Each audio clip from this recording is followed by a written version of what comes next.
BBMP ಕಲ್ಯಾಣ ವಿಭಾಗದ ವತಿಯಿಂದ ಎಲ್ಲ ವರ್ಗದ ಅಭ್ಯರ್ಥಿಗಳ ಸ್ಪರ್ಧಾತ್ಮಕ ಪರೀಕ್ಷೆಗಳ ತರಬೇತಿ ಶುಲ್ಕ ಮರುಪಾವತಿ 2024-25ನೇ ಸಾಲಿನ ಕಲ್ಯಾಣ ಕಾರ್ಯಕ್ರಮಗಳನ್ನು ಅನುಷ್ಠಾನಗೊಳಿಸಲು ಅರ್ಹ ವಿದ್ಯಾರ್ಥಿಗಳಿಂದ ಅರ್ಜಿಗಳನ್ನು ಆಹ್ವಾನಿಸಲಾಗಿದ್ದು, 4ನೇ ಫೆಬ್ರವರಿ 2025ರೊಳಗೆ ಅರ್ಜಿ ಸಲ್ಲಿಸಬೇಕಾಗಿದೆ.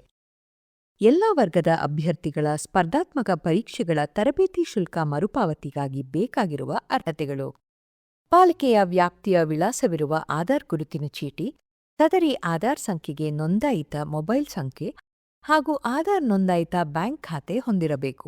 ಅರ್ಜಿದಾರರು ಬಿಬಿಎಂಪಿ ವ್ಯಾಪ್ತಿಯಲ್ಲಿ ಕನಿಷ್ಠ 3 ವರ್ಷ ಅಥವಾ ಅದಕ್ಕೂ ಮೇಲ್ಪಟ್ಟು ವಾಸವಿರುವ ದೃಢೀಕರಿಸುವ ದಾಖಲೆಗಳಾದ ಆಧಾರ್, ಪಡಿತರ ಚೀಟಿ, ವಾಸಸ್ಥಳ ದೃಢೀಕರಣ ಪತ್ರ ಕಡ್ಡಾಯವಾಗಿ ಸಲ್ಲಿಸಬೇಕು. ಪ್ರಸ್ತುತ ಸಾಲಿನ ತರಬೇತಿಯನ್ನು ಆನ್ಲೈನ್ ಅಥವಾ ಆಫ್ಲೈನ್ ಪಡೆಯುತ್ತಿರುವ ಬಗ್ಗೆ ವಿದ್ಯಾರ್ಥಿಯು ಪ್ರವೇಶ ಪಡೆದಿರುವ ದಾಖಲೆ ಪತ್ರಗಳು ಅಥವಾ ಶುಲ್ಕ ಪಾವತಿಸಿರುವ ರಶೀದಿಗಳನ್ನು ಕಡ್ಡಾಯವಾಗಿ ನಕಲು ಪ್ರತಿಯನ್ನು ಸಲ್ಲಿಸುವುದು. ಆಯ್ಕೆಯಾದ ಸಂದರ್ಭದಲ್ಲಿ ಮೂಲ ಪ್ರತಿಯನ್ನು ಕಡ್ಡಾಯವಾಗಿ ಸಲ್ಲಿಸುವುದು. ವಿಶೇಷಚೇತನರು ಕಡ್ಡಾಯವಾಗಿ ಯುಡಿಐಡಿ ಕಾರ್ಡ್ ಸಲ್ಲಿಸಬೇಕು. ಚಾಲ್ತಿಯಲ್ಲಿರುವ ಜಾತಿ ಪ್ರಮಾಣ ಪತ್ರವನ್ನು ಸಲ್ಲಿಸಬೇಕು.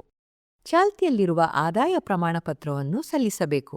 ಅರ್ಜಿದಾರರು ಪ್ರಸಕ್ತ ಸಾಲಿನ ವರ್ಷದ ಸೌಲಭ್ಯವನ್ನು ಇತರೆ ಸರ್ಕಾರಿ ಇಲಾಖೆಗಳಲ್ಲಿ ಪಡೆದಿರಬಾರದು. ಒಂದು ಕುಟುಂಬದಲ್ಲಿ ಒಬ್ಬ ವಿದ್ಯಾರ್ಥಿ ಅಥವಾ ವಿದ್ಯಾರ್ಥಿನಿಗೆ ಆರ್ಥಿಕ ವರ್ಷದಲ್ಲಿ ಒಂದು ಬಾರಿ ಮಾತ್ರ ಸೌಲಭ್ಯವನ್ನು ಪಡೆಯಲು ಅರ್ಜಿ ಸಲ್ಲಿಸತಕ್ಕದ್ದು. ಅರ್ಜಿದಾರರು ಅರ್ಜಿಯೊಂದಿಗೆ ಸಲ್ಲಿಸಿದ ಎಲ್ಲಾ ದಾಖಲೆಗಳನ್ನು ಸ್ವಯಂ ದೃಢೀಕರಿಸತಕ್ಕದ್ದು.